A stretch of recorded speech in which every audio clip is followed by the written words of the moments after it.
Aqua beverages రంగాల హబ్గా AP ఎదుగుతోందని Andhra Pradesh రాష్ట్ర ముఖ్యమంత్రి నారా చంద్రబాబు నాయుడు ఉద్ఘాటించారు. పెట్టుబడిదారులు ఫుడ్ ప్రాసెసింగ్, ఆక్వా తదితర రంగాల్లో పరిశ్రమలు ఏర్పాటు చేయాలని ఆహ్వానించారు. వీటన్నింటికీ వేగంగా అనుమతులు ఇస్తామని తెలిపారు. అమెరికాలోని సిలికాన్ వ్యాలీలో అమరావతిలో క్వాంటమ్ వ్యాలీ ఏర్పాటు చేస్తున్నామని వివరించారు. బిల్గేట్స్తో కలిసి ఏపీ ప్రభుత్వం ముందుకెళ్తోందని ఉద్ఘాటించారు సీఎం చంద్రబాబు. దేశంలోని పండ్ల ఉత్పత్తుల్లో 25% ఏపీ నుంచే వెళ్తున్నాయని సీఎం చంద్రబాబు వెల్లడించారు.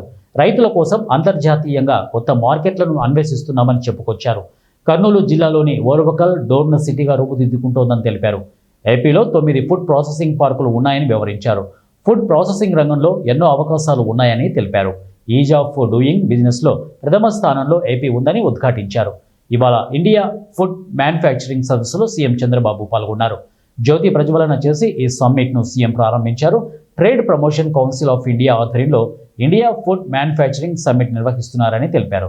ఇక విలువ జోడించిన ఫుడ్, సీ ఫుడ్ ప్రాసెసింగ్ హబ్గా ఏపీని తీర్చిదిద్దే లక్ష్యంతో టీపీసీఐ ఈ సదస్సు నిర్వహిస్తోందని వెల్లడించారు. CM Chandrababu India food manufacturing summit 3వ ఎడిషన్ను విశాఖలో టీపీసీఐ నిర్వాహకులు నిర్వహించారు. ఈ సమ్మిట్కు మంత్రి టీజీ భరత్, టీపీసీఐ చైర్మన్ మోహిత్ సింగ్లా, కేంద్ర రాష్ట్ర ప్రభుత్వాల ఉన్నతాధికారులు, పెట్టుబడిదారులు, పారిశ్రామిక ప్రతినిధులు, ఫుడ్ ప్రాసెసింగ్ పరిశ్రమలు, ఎగుమతిదారుల పరిశోధకులు, టెక్నాలజీ ప్రొవైడర్లు హాజరయ్యారు.